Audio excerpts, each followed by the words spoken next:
Allez, bonjour à tous, bonjour à toutes. On se retrouve pour une petite vidéo un peu spécifique. J'avais dit que je ferais des vidéos par rapport aux aquariums. Alors, comment vous dire, comment vous expliquer donc je suis aquariophile, c'est-à-dire que j'ai une passion pour les aquariums et les poissons d'aquarium. J'ai commencé il y a pas mal d'années, je devais avoir les 12-13 ans. Après j'ai arrêté pendant un moment et là on a repris donc avec ma conjointe il y a pas très longtemps finalement, il y a 3 ans peut-être. Et donc voilà, donc là actuellement on a deux aquariums que j'aimerais un petit peu vous montrer. Donc ce sont des vidéos que j'ai prises au préalable, donc je vais essayer de les commenter. Et on va commencer par un aquarium d'eau douce de 60 litres. Alors cet aquarium d'eau douce de 60 litres contient très peu de poissons, c'est-à-dire qu'il contient un couple de ce que vous voyez ici, qui est Pelvicachromys tenuatus, qui est je dirais pas un croisement, une sous-espèce du Pelvicachromys pulcher.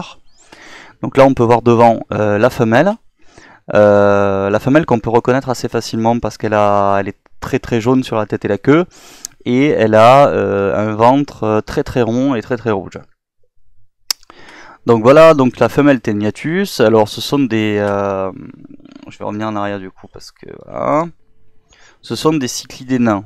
Donc je pense pas que sur cette vidéo on voit trop le mâle, parce que le mâle doit être dans la petite grotte qu'il y a derrière.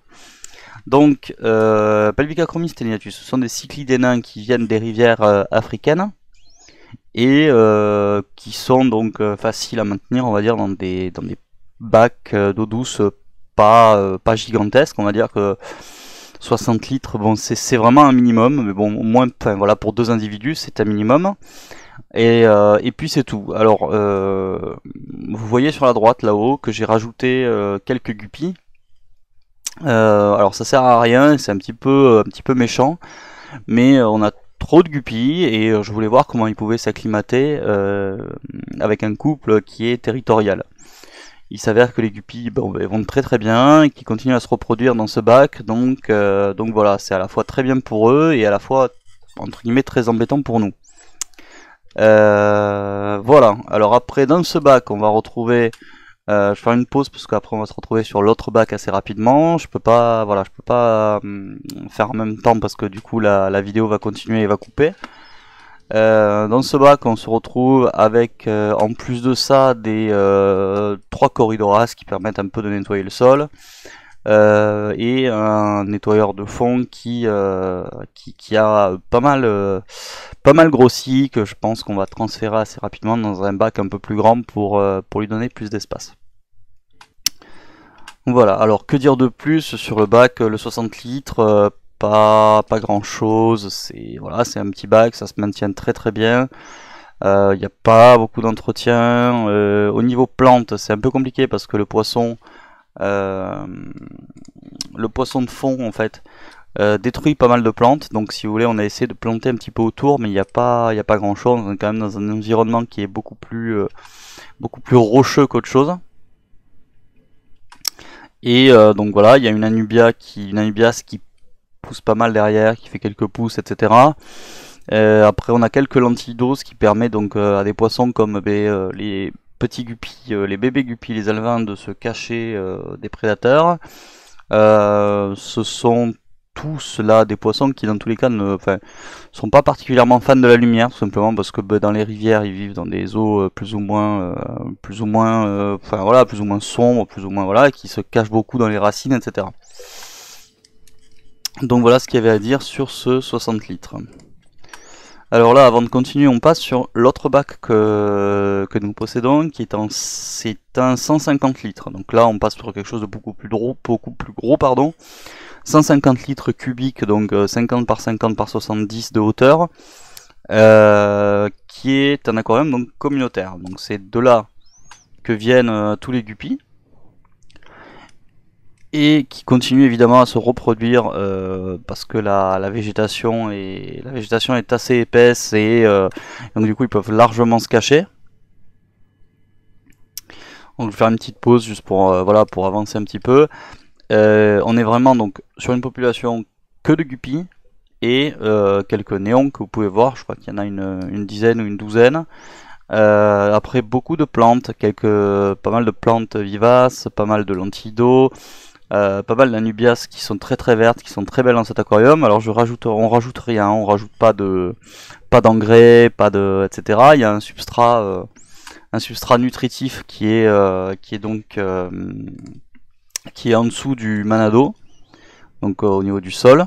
Et après on rajoute rien. Alors il faut savoir un truc, c'est qu'on va déménager d'ici 2 semaines.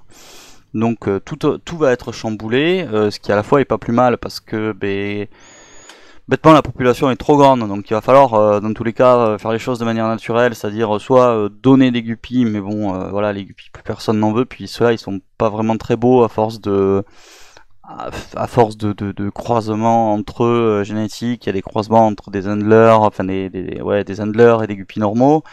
Donc c'est pas très très intéressant. Du coup, on va être obligé, on va dire, de prendre des prédateurs qui puissent, en tout cas, au moins s'occuper des alevins. Alors ça paraît un petit peu cruel, mais dans tous les cas, dans la nature, c'est fait comme ça. C'est-à-dire que là, au niveau des guppies, nous, on a dû en acheter 4 ou 5 à la base. Là, ça fait peut-être un an et demi qu'on a des guppies et ça se reproduit, ça continue à se reproduire et ça s'adapte à tout, que ce soit les très grosses chaleurs comme une fraîcheur, on va dire, enfin toute relative à 17-18 degrés, ça s'adapte en fait. Donc du coup, même quand il y a des soucis, parce que que ce soit dans le petit aquarium ou dans celui-là, ce sont des eaux qui sont maintenues à 25, 24, 25, 26 degrés maximum. En été, ça monte quand même, ça monte forcément au-delà, c'est-à-dire 28, peut-être même 30 des fois. Et en hiver, bon, c'est chauffé, mais bon, malgré tout, ça sera quand même beaucoup plus frais. Et puis il faut pas oublier que si vous foutez 30 guppies dans une poubelle de jardin assez profonde, etc., vous inquiétez pas, les guppies vont passer l'hiver et ceux qui vont survivre vont être des guerriers, mais ils vont passer l'hiver. Donc c'est un petit peu méchant, mais malheureusement les guppies, c'est un peu comme les gens qui élèvent des reptiles ou qui élèvent des insectes type araignées, etc. À un moment, on les nourrit avec des blattes, on les nourrit avec des rats congelés, etc. Écoutez, voilà, le problème c'est que les guppies, à un moment, ça finira par faire de la nourriture pour d'autres poissons plus gros, quoi. Donc là, c'est pas le cas, et malheureusement, la population et la surpopulation fait qu'en fait, ils meurent d'asphyxie au fur et à mesure. Donc je préfère qu'il y ait des prédateurs ou alors qu'on puisse en donner, mais on n'a pas preneur autour de nous. Voilà, pour réguler. Après, que dire de plus de cet aquarium? Donc très planté, comme vous pouvez le voir. Très planté. Attendez, je suis revenu sur le. Voilà, très planté, vous pouvez le voir. Après, il y a pas mal de nettoyeurs. On doit avoir un petit banc de 6-7 corridoras qui nettoient le fond, pas mal quelques autos incluses qui nettoient les vitres. En bas, là, vous pouvez voir un escargot ici carnivore. Donc là, c'est un escargot qui s'attaque aux algues, mais qui s'attaque aussi aux petits escargots qui sont pas très utiles. Après, je pense dans l'idée, ça serait marrant et ça serait bien, c'est ce que j'aimerais faire, de mettre peut-être de réessayer un peu la crevette dans le fond de ce bac, parce que ça peut être sympa d'avoir une vie aussi qui est vraiment dans le fond, dans les plantes, etc. Donc on verra après effectivement déménagement ce que ça peut donner et ce qu'on peut faire avec, ce qui survit pas, et surtout où est-ce que c'est placé. Il faut pas oublier que pour un aquarium, l'important c'est que ce soit placé dans une zone qui soit quand même plus ou moins sombre pour éviter que les rayons du soleil tapent directement sur les plantes, fassent des algues, surchauffent l'eau, etc., etc. Voilà, je crois que c'est tout ce que j'avais à dire sur le côté aquarium. N'hésitez pas à commenter, me dire ce que vous en pensez. Après, ce sont deux aquariums qui se portent très très bien pour le moment. Honnêtement, je sais pas exactement ce que ça va devenir. C'est-à-dire que est-ce que les poissons du 60 litres vont finir par aller dans le 150 et du coup on aura un couple de Pellicachromys steniatus qui feront un petit peu la loi sur le bas de l'aquarium. Est-ce que on va quand même séparer les deux et qu'à un moment on aura Il y en a quand même différents dans le 60 litres et dans le 150 on aura toute la population. Est-ce qu'on garde le 60 tel qu'il est avec les poissons qu'il y a dedans? On verra, honnêtement on verra, et rien n'est garanti. On va dire que le 60 litres c'est vraiment c'est un bac de test mais qui fonctionne, c'est à dire que les Pelvicachromis, là les Taeniatus, donc les poissons que vous avez vus tout à l'heure, c'est-à-dire ceux-là, sont des poissons qui se reproduisent environ toutes les 3 semaines. Donc toutes les 3 semaines on a des petits, on a des alevins. Bon, c'est des poissons hyper sympathiques entre eux, donc ça veut dire qu'ils sont quand même cannibales, c'est-à-dire qu'à un moment où les petits grossissent un peu trop, ben, ils vont bouffer leurs petits pour pouvoir refaire une ponte et protéger leur territoire. Donc voilà, donc à voir ce qui va se passer après. Après, il faut pas oublier, voilà, c'est la loi de la nature, ça peut peut-être choquer certaines personnes, mais tant que les poissons sont maintenus vraiment dans de bonnes conditions, et qu'ils sont pas malheureux, qu'ils sont pas malades, etc. L'intérêt pour eux comme pour nous, c'est que le système soit fonctionnel, le biotope soit fonctionnel, avec les bonnes bactéries, avec les bonnes plantes, avec les bons animaux, et que voilà, parce que là vous voyez dans celui-là il y a trop de monde. Je veux bien que ce soit 150 litres, donc là c'est vrai que vous voyez pas bien, il y a une profondeur quand même de 50 cm, c'est-à-dire qu'au fond il y a de la place. Donc dès qu'on s'approche d'eux, la problématique c'est qu'ils pensent qu'on va les nourrir, donc voilà. Mais il y a de la place. Malgré tout, l'oxygène, à un moment ou à un autre, c'est pas extensible. On est quand même sur un cube de 150 litres qui à un moment est saturé, quoi. Et les guppies, eux, la saturation, ils s'en foutent. Ils continuent à se reproduire, ils continuent à manger, ils continuent à polluer, etc. Donc c'est ni bien pour eux, ni bien pour personne que ça continue à être comme ça. Donc voilà, on verra bien. En attendant, bah écoutez, je vous souhaite une très très bonne soirée. On se retrouve très bientôt pour des vidéos sur des jeux vidéo, n'est-ce pas?